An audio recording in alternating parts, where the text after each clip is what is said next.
आज के इस प्रतिस्पर्धी समाज में हम इंसानों के अंदर संयम, शांति और संतुष्टि मानो कहीं खो सी गई है।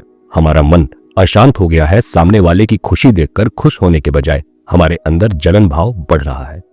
हमारे अंदर एक दूसरे के प्रति अविश्वास और द्वेष बढ़ रहा है। छोटी सी भी परेशानी का सामना होते ही हम आसानी से विचलित हो जा रहे हैं। और यकीन कीजिए, अगर ऐसा लंबे समय तक चलता रहा तो इसमें कोई शक नहीं है कि आने वाली पीढ़ी सुख, शांति, संतुष्टि, करुणा, परोपकारिता क्या होती है इसके बारे में जाने ही ना। मेरे ख्याल से इन सब स्थितियों का जो सामान्य कारण मुझे नजर आता है वो है हमारा स्वयं से ही स्वयं की दूरी। जी हाँ, इस हलचल में हम स्वयं से ही दूर हो चुके हैं। लालच में इतना ज्यादा अंधे हो गए हैं कि अच्छे बुरे, सही गलत का फर्क करना हमारे लिए मुश्किल हो गया है। और फिर जब कुछ भी गलत होते देखते हैं तो स्वयं को यह बोलकर संतुष्ट कर लेते हैं, भाई कलयुग है, अभी न जाने और क्या क्या बुरा देखना बाकी है। मत कीजिए ऐसा। अपने छल, अपने पाप को कलयुग के मत्थे मत मढ़िए। बाकी युगों की तरह ही यह भी सामान्य युग है और हर युग में अच्छा बुरा, गलत सही पहले भी था, आज भी है और आगे भी रहेगा। और जहां हम अपराध, बुरी घटनाओं और पाप को देखकर जिस कलयुग को दोष दे रहे हैं, असल में इसी कलयुग में लोगों का आध्यात्मिक विकास भी काफी तेजी से हो रहा है। अब सवाल यह है कि आप आध्यात्मिक जागृति की यात्रा के किस पड़ाव पर हैं? यह आध्यात्मिक जागृति ही है जो हमें इस संसार को एक बेहतर जगह बनाने, स्वयं के जीवन को सार्थक और शांतिपूर्ण बनाने में मदद करेगी। मुझे पूरा यकीन है कि इसके बारे में आपने कभी न कभी जरूर सुना होगा। यह एक ऐसी जागृति है जो अन्य मनुष्यों, प्राणियों और प्रकृति के प्रति हमारे गहरे संबंध को दर्शाती है। जहां हम इस संसार के हर जीव के साथ एक गहन संबंध स्थापित करते हुए उनके प्रति सहानुभूति और करुणा की तेज भावना को महसूस करते हैं, जिसका सीधा संबंध परोपकारिता से होता है। और इसका एकमात्र उद्देश्य स्वयं को स्वयं के साथ साथ इस संसार के हर जीव के साथ जोड़ना है। जाने माने इन्वायरमेंटल लॉयर गुस स्पेथ कहते हैं कि मैं सोचता था कि top environmental problems biodiversity loss, ecosystem collapse और क्लाइमेट चेंज है, और 30 वर्षों के अच्छे विज्ञान की मदद से हम उन समस्याओं का समाधान खोज लेंगे। लेकिन मैं गलत था।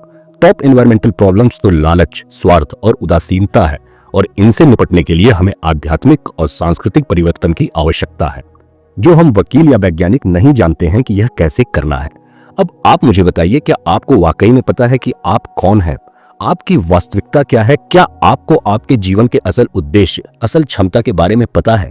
आपका जन्म क्यों हुआ है? नहीं नहीं नहीं, अब आप अपनी पहचान, अपने नाम, अपने काम, अपने छोटे लक्ष्य से मत बताने लगिएगा, क्योंकि यह आपकी वास्तविक पहचान है ही नहीं। यह सब तो आपके ऊपर थोपा गया है। पर कोई बात नहीं, अगर आपको स्वयं के असल वास्तविकता की पहचान करनी है तो आपको सबसे पहले आध्यात्मिक रूप से जागृत होना पड़ेगा। तभी आपको यह पता चलेगा कि आप कौन हैं, आपके जीवन का उद्देश्य क्या है, आपकी क्षमता क्या है। और यकीन कीजिए, एक बार जागृत हो जाने के बाद आपका जीवन आनंदमयी हो जाएगा। अब किसी भी बात पर आंख बंद करके विश्वास करने के बजाय अलग नजरिए, अलग धारणा के साथ उस पर सवाल उठाना शुरू करने लगेंगे। आपकी तार्किक शक्ति बढ़ जाएगी। लेकिन ध्यान रहे, एक बार इस पथ पर आगे बढ़ जाने के बाद यहां से वापस जाना नामुमकिन है।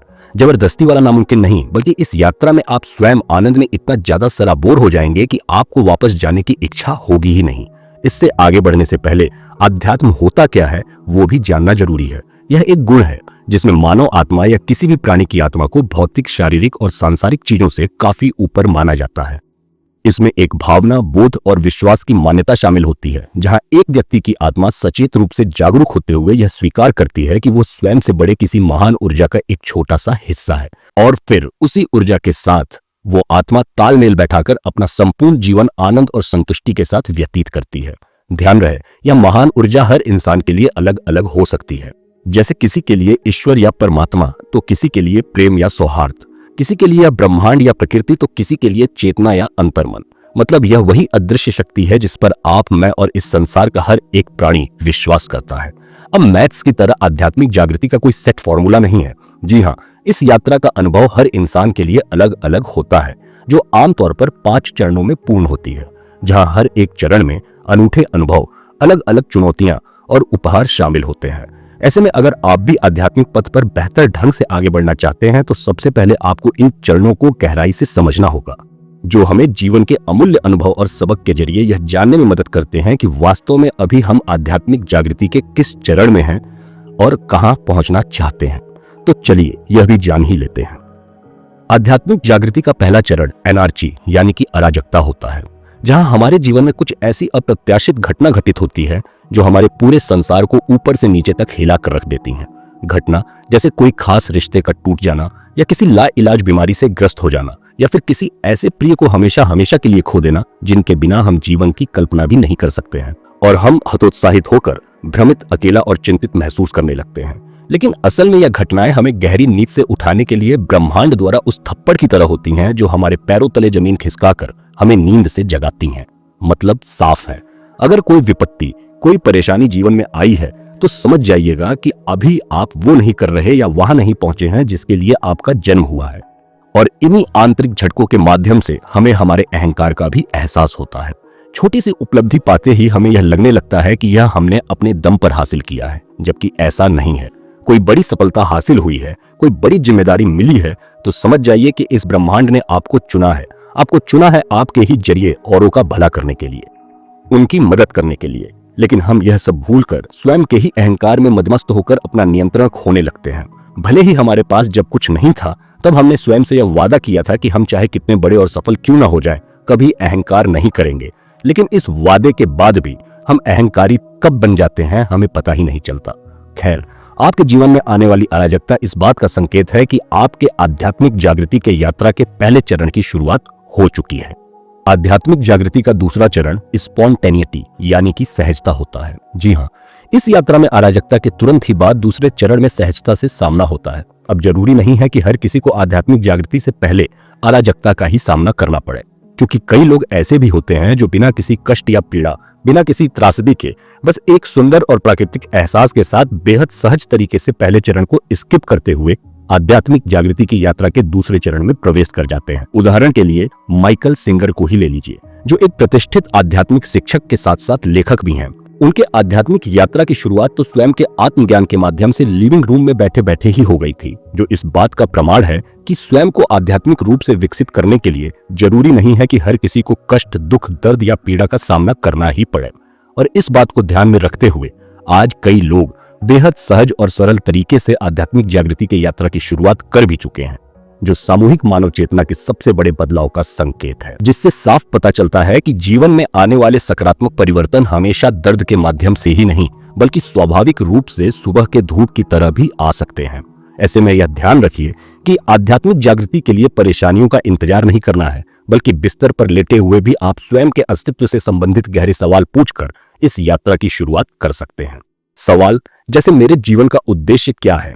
क्या जो आज मैं कर रहा या रही हूं वही जीवन है? आखिर क्यों मेरा जन्म इस पृथ्वी पर हुआ है? ऐसे गहरे प्रश्न हमें सतह से थोड़ा ऊपर उठकर जीवन के अर्थ को सही तरीके से समझने में मदद करते हैं। याद रहे, इससे फर्क नहीं पड़ता कि हमारी यात्रा सहजता से शुरू हुई है या फिर अराजकता से। बस हमें इस यात्रा को सार्थक जीवन में प्रवेश करने वाले आमंत्रण की तरह देखना है, क्योंकि इस यात्रा के जरिए हम एक नए पहर या एक नए दिन के लिए नहीं, बल्कि एक नए जीवन, एक नए स्वयं के लिए जागृत होते हैं, जो सालों से सो रही हमारी आत्मा को जगाएगा, जो हमें हर प्रकार के भ्रम से मुक्त करके वो व्यक्ति बनाएगा जो हम हमेशा से बनना चाहते थे और जिसके लिए हमारा जन्म हुआ है। आध्यात्मिक जागृति का तीसरा चरण ब्लिस यानी कि परम आनंद का होता है।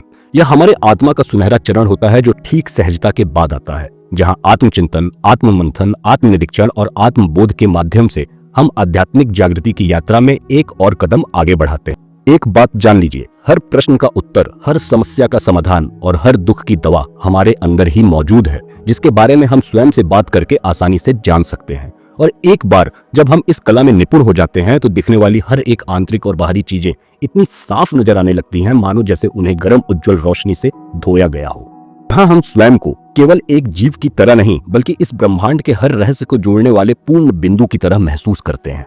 इस चरण में प्रकृति के साथ हमारा ऐसा संबंध स्थापित हो जाता है जो जीवन के हर पहलू में नए उत्साह भर देता है। पूरी दुनिया रंगीन और सहायता के लिए तत्पर नजर आने लगती है। ऐसा प्रतीत होता है कि पेड़ पौधे जीवन को सार्थक बनाने वाले रहस्य हमारे कान में फुसफुसा रहे हैं, पंछी हमारा मन पसंदीदा गीत गुनगुना रहे हैं, यहाँ तक कि आसपास खिलने वाले फूल भी सिर्फ और सिर्फ हमारे लिए ही खिल रहे हैं। और फिर हम उत्साहित और प्रफुल्लित महसूस करते हुए ऐसी खुशी और असंख्य सकारात्मक भावनाओं से भर जाते हैं जिन्हें हम वर्षों से महसूस नहीं किए होते हैं। यह चरण हमें स्वयं से शुद्ध भावनाओं के खजाने को खोजकर प्रत्येक को खोलने और देखने के लिए प्रोत्साहित करता है, क्योंकि इस चरण में हमारा हृदय जागृत होकर करुणा, जुड़ाव और सर्वव्यापी प्रेम जैसी भावनाओं का मुख्यालय बन चुका होता है। जी हाँ, ज्यादातर लोगों के लिए यह पहली बार होता है जब वो शिद्दत के साथ स्वयं के हृदय के साथ तालमेल स्थापित करते हैं, स्वयं के हृदय में बसते हैं, जिसके बाद सब कुछ दिलचस्प लगने लगता है। हम निर्देशित महसूस करने लगते हैं। ऐसा महसूस होता है कि मानो कोई अदृश्य शक्ति हमारा हाथ पकड़कर मार्गदर्शन कर रही है और हम उन विकल्पों और दिशाओं के चुनाव करने लगते हैं जो वास्तव में हमारे आत्मा के असल उद्देश्य से मेल खाते हैं। हमारे सामने अचानक से ऐसे आध्यात्मिक उपहार आने लगते हैं जो हमारे पास मौजूद तो होते हैं, लेकिन इनके बारे में हमें पहले कभी पता नहीं होता है। उपहार जैसे सामने वाले को देखते ही उन्हें गहराई से समझने की क्षमता, या फिर अपनी ऊर्जा को सही दिशा में उपयोग करने की प्रतिभा, या फिर अंतर्ज्ञान से जुड़ी क्षमता, और भी बहुत कुछ। यह चरण ठीक स्वयं के ही आत्मा के साथ किसी छुट्टी पर जाकर आनंद उठाने जैसा है, लेकिन जैसे हमारी छुट्टी कुछ ही दिनों में खत्म हो जाती है, ठीक वैसे ही यह चरण भी कुछ ही दिनों का होता है। इसलिए इस चरण के ऊंचाई को कभी न खत्म होने वाली स्थिति समझने की बजाय एक मल्टी डायमेंशनल यात्रा के सुंदर अध्याय की तरह देखिए और बहाव के साथ अगले चरण की ओर बढ़िए। चौथा चरण एम्प्टीनेस यानी कि शून्यता का होता है, जहां सहजता और परम आनंद के बाद फिर से हमारे जीवन में भूचाल आता है। हम स्वयं की आत्मा को अंधकार में पाते हैं, लेकिन ध्यान रहे, शून्यता का तात्पर्य यहाँ खालीपन या अकेलेपन से नहीं, बल्कि उस जगह से है जहां हम स्वयं को स्वयं के पुराने और नए वर्जन के बीच में उलझा हुआ पाते हैं। जहां हो सकता है हमें सही दिशा का अंदाजा न लगे, या हो सकता है हम किसी गंभीर आध्यात्मिक संकट से गुजरने लगे, या फिर कोई ऐसा अशांत समय हमारे जीवन में आ जाए जहां जीवन का असल अर्थ समझ में ही न आए। ढेर सारी अनिश्चितता, निराशा हमें जकड़ ले और हम ब्रह्मांड के योजनाओं पर ही संदेह करने लगे। और यह केवल एक बुरा दिन या बुरा दौर नहीं, बल्कि एक गहरा भावनात्मक और आध्यात्मिक उथल पुथल होता है, जहां स्वयं को ही खत्म करने की इच्छा भी जागृत होने लगती है। ऐसे में परेशान या चिंतित हुए बिना हमें सिर्फ यह याद रखना है कि यह हमारा रिकैलिब्रेशन फेज यानी कि पुनर्संरचना का चरण है, जहां हमारी आत्मा जीवन के सारे सीख, सारे अच्छे बुरे अनुभव को एक जगह एकत्रित करके एक नए व्यक्ति के रूप में उभरने के लिए मंच तैयार करती है, जिसके दौरान हम स्वयं को गहरे प्रतिबिंब, गहन चिंतन, जर्नलिंग या यहाँ तक कि सरल गतिविधियों जैसे प्रकृति में घूमना, उसके हीलिंग पावर को एब्जॉर्ब करना पसंद कर सकते हैं। देखा जाए तो यह वास्तव में आत्म प्रेम का समय होता है, जीवन में सकारात्मक परिवर्तनों को शामिल करने का समय होता है। शून्यता ही वो चरण है जहां हमें हमारे उन छिपी हुई प्रतिभाओं, उपहारों और जुनून के बारे में पता चलता है जो जाने अनजाने में हमारे पुराने अहंकार और जीवन की परिस्थितियों के नीचे दब चुके होते हैं। लेकिन इसी चरण में हम अचानक से स्वयं के हृदय की उन पुकारों को सुनना शुरू कर देते हैं जो आगे बढ़ने में हमारा मार्गदर्शन करते हैं, जो हमारे वास्तविक क्षमता को उजागर करते हैं। दुर्भाग्यवश संसार के ज्यादातर लोग जो भीड़ का हिस्सा बने रहते हैं, वो अपने भीतर मौजूद उस शक्ति से बिल्कुल अनजान होते हैं, जो उन्हें वो सब कुछ देने और बनाने की क्षमता रखती है जो वो वाकई में बनना चाहते हैं। उस शक्ति का एहसास भी हमें इसी चरण में होता है, और एक बार जब हम तैयार हो जाते हैं, हमारी आत्मा को यह एहसास हो जाता है कि उसने पर्याप्त आराम कर लिया है। ठीक उसी वक्त हम शून्यता से बाहर निकलकर अगले चरण में प्रवेश कर जाते हैं, जिसके बाद हमारा विश्वास, हमारी मानसिकता, यहाँ तक कि हमारी भौतिक वास्तविकता तक बदल जाती है। ऐसे में अगर आपके सामने अंधेरा छाया हुआ है, जीवन में आगे कुछ भी समझ में नहीं आ रहा कि क्या करना है, चारों तरफ से हताशा ही मिल रही है, जीवन को समाप्त कर देने वाले ख्याल मन में बार बार आ रहे हैं, तो मेरी एक बात याद रखिए कि आप अकेले नहीं हैं। आपके हमारे जैसे करोड़ों लोग इस यात्रा में शामिल हैं, जो थोड़ी लंबी भी हो सकती है, जहां आप अपना धैर्य भी खो सकते हैं। लेकिन मैं बस यही कहूंगा कि आप इस प्रकृति पर होने वाली प्रक्रिया पर आंख बंद करके भरोसा कीजिए। जल्दबाजी बिल्कुल मत कीजिए। एक बात जान लीजिए, आप जितना जानते या सोचते हैं उससे कहीं ज्यादा आपकी आत्मा बुद्धिमान है। उसे पता है कि आप क्या संभाल सकते हैं और क्या नहीं। उसे पता है कि आपको कौन से पथ पर जाना है और किस पे नहीं। और यकीन कीजिए, आपके आत्मा का कनेक्शन आपके जन्म से पहले ही इस ब्रह्मांड, इस प्रकृति या उस अदृश्य शक्ति के साथ मजबूत है जो इस संसार को चला रही है। तो निश्चिंत हो जाइए, वो आपके साथ कुछ भी गलत नहीं होने देगी। आपको बस हार नहीं मानना है, और एक बार जैसे ही आप शून्यता के इस अंधेरे चरण को पार करेंगे, वैसे ही स्वयं के कल्पना से परे और अधिक मजबूत और साहसी बनकर उभरेंगे। इतने उथल पुथल, इतने उछल कूद के बाद आपके पैर को जमीन का एहसास होगा, जिसके बाद फिर चाहे कितनी भी कठिनाइयां आ जाएं, जीवन को झकझोर देने वाली परेशानियां आ जाएं, आपका अंतर्ज्ञान आपको ना तो विचलित होने देगा और ना ही हताश। आध्यात्मिक जागृति का पांचवा चरण स्टेबिलिटी यानी कि स्थिरता का होता है। इस आखिरी चरण में हम भावनात्मक और आध्यात्मिक उथल पुथल से मुक्त शांति का अनुभव करते हैं, ठीक उस समुद्र के तट की तरह जो मजबूत और डरावने लहरों के चले जाने के बाद शांत दिखता है, जिसके बाद जीवन में आने वाली परेशानियां आपको विचलित नहीं कर पाती हैं, जिसके बाद जीवित रहने और आगे बढ़ने के लिए आपको संघर्ष नहीं करना पड़ता है। क्योंकि इस चरण में हम पूर्ण रूप से बदल चुके होते हैं। हमारी सोच, धारणाएं और विश्वास बदल चुके होते हैं। पिछले चरण में हम निराशा और आशा, अलगाव और एकता, सुख और दुख का इतना ज्यादा स्वाद चख चुके होते हैं कि अब वो हमारे जीवन के ही अहम हिस्सा बनकर हमें और अधिक मजबूत, अधिक सशक्त बनाने में योगदान देते हैं। इसके बाद मिलने वाली हर सफलता, हर संतुष्टि, हर ख्याति का श्रेय सिर्फ और सिर्फ पिछले चरण के अराजकता और शून्यता को जाता है, क्योंकि यह दो चरण हमें तोड़कर संवारते हैं। इसी चरण में हमारे रिश्ते अचानक से नया आयाम लेने लगते हैं। हमारे नए वर्जन की फ्रीक्वेंसी इतनी ज्यादा बढ़ जाती है कि हमसे जुड़े अतीत के हर व्यक्ति से मेल नहीं खा पाती और काफी लोगों से हमारी दूरियां बढ़ने लगती हैं। लेकिन निश्चिंत रहिए, यह भी एक सामान्य प्रक्रिया है। आप किसी को पीछे नहीं छोड़ रहे। ऐसे में यह याद रखिए कि जिनके जीवन में आप मायने रखते हैं वो आपसे कभी भी दूर नहीं होंगे। इसके अलावा इसी चरण में हमारा सामना ऐसे गहराई और प्रामाणिकता से होता है जो इससे पहले हम कभी नहीं देखे होते हैं। हमारा उद्देश्य बिल्कुल स्पष्ट हो जाता है और हम समाज, परिवार और यहाँ तक कि स्वयं के उन अतीत के थोपे हुए सपनों को त्याग देते हैं जो हमारे असल उद्देश्य के सामने निरर्थक होते हैं। और फिर हम सिर्फ वो देखने के लिए स्वतंत्र होते हैं जो वास्तव में हमारे लिए मायने रखता है। और ऐसा प्रतीत होता है कि यह ब्रह्मांड सारे घने कोहरे को साफ करते हुए हमसे जोर जोर से बोल रहा है कि अपने लक्ष्य की प्राप्ति और अपने उद्देश्य की पूर्ति के लिए यही सही मार्ग है। ध्यान रहे, यह चरण बेहद शांत लगेगा, लेकिन इसे ठहराव समझने की भूल बिल्कुल मत कीजिएगा। यह ठीक उस समृद्ध महासागर की तरह है जो नीचे गहराई में शांत नजर आता है, लेकिन सतह पर अलग ही हलचल होती है। आप शायद हमेशा की तरह जीवन जी रहे होंगे, लेकिन आपके आत्मा की गहराई में सब कुछ बिल्कुल बदल चुका होगा। ऐसे में अब आपको अपने जीवन को नई आंखों से देखने, सुव्यवस्थित कानों से सुनने और जागृत हाथों से स्पर्श करने की जरूरत है। अब आप जो भी मैनिफेस्ट करेंगे, इस बात को याद रखकर कीजिएगा कि आप स्वयं के ही उच्च आवृत्ति यानी कि हायर फ्रीक्वेंसी पर काम कर रहे हैं। और अब आप जिन चीजों को अपने जीवन के अनुभवों, लोगों और अवसरों के रूप में आकर्षित करेंगे वो आपके प्रामाणिक स्व यानी कि ऑथेंटिक सेल्फ के साथ घनिष्ठ अलाइनमेंट में होंगे। क्योंकि आप पहले से ही काफी कठिन समय से गुजर चुके हैं, तो अब जीवन में मिलने वाली हर एक छोटी से छोटी चीज की भी आप अधिक सराहना करेंगे, उसका सम्मान करेंगे, उसकी कद्र करेंगे, जो आपके नए वर्जन को इस ब्रह्मांड की तरफ से एक आशीर्वाद की तरह महसूस होगा। मुझे यकीन है कि अब तक तो आपको आध्यात्मिक जागृति के प्रत्येक चरणों के बारे में काफी अच्छे से पता चल चुका होगा। तो फिर देरी किस बात की? अपने इस नए ज्ञान और बुद्धि के साथ इस संसार पर राज करने के लिए तैयार हो जाइए। स्वयं को एक पेड़ के रूप में कल्पना कीजिए। जहां आध्यात्मिक यात्रा की शुरुआती चरणों में आप एक युवा पेड़ की तरह हैं जो आकाश की ओर उत्सुकता से बढ़ रहा है। आपकी शाखाएं उत्साह के साथ चारों ओर फैलते हुए सूर्य की किरणों को अवशोषित कर रही हैं और ठीक पेड़ के उद्देश्य की तरह ही अपना उद्देश्य चुनिए। आखिर एक पेड़ का उद्देश्य क्या है? लोगों को छाया देना, फल देना, आसरा देना, यहाँ तक कि ऑक्सीजन के रूप में जीवन देना। तो आप भी अपना उद्देश्य पेड़ जैसे ही निर्धारित कीजिए। ऐसा करके आप केवल जीवित ही नहीं रहेंगे, बल्कि फलेंगे, फूलेंगे और जीवन के हर एक पहलू में सफल होंगे। और आपके साथ ही आपके आसपास की दुनिया भी आगे बढ़ेगी। ध्यान रहे, प्रत्येक चरण की अपनी सुंदरता और सबक है जो आपको एक बुद्धिमान, मजबूत और सुलझे हुए व्यक्ति के रूप में ढालते हैं। साथ ही यह भी याद रखिए कि पेड़ की ही तरह आपको न केवल ऊपर से बढ़ना है, बल्कि अपने जड़ों को नीचे भी बढ़ाना और मजबूत करना है, क्योंकि जीवन में भी संतुलन के लिए दोनों तरफ से बढ़ना और मजबूत होना आवश्यक है।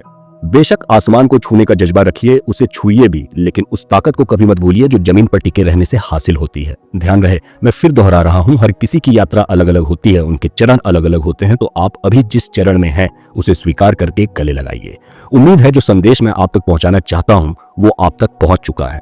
अगर आपको यह सेशन पसंद आया तो अपने परिजनों के साथ इसे शेयर कीजिए और ऐसे ही लाइफ ट्रांसफॉर्मेशन वीडियोस के लिए रूब्रिक को लाइक कीजिए, सब्सक्राइब कीजिए और हमें कमेंट में जरूर बताइए कि और क्या आप हमसे सुनना पसंद करेंगे। जल्द मिलते हैं अगले सेशन में। धन्यवाद और नमस्कार।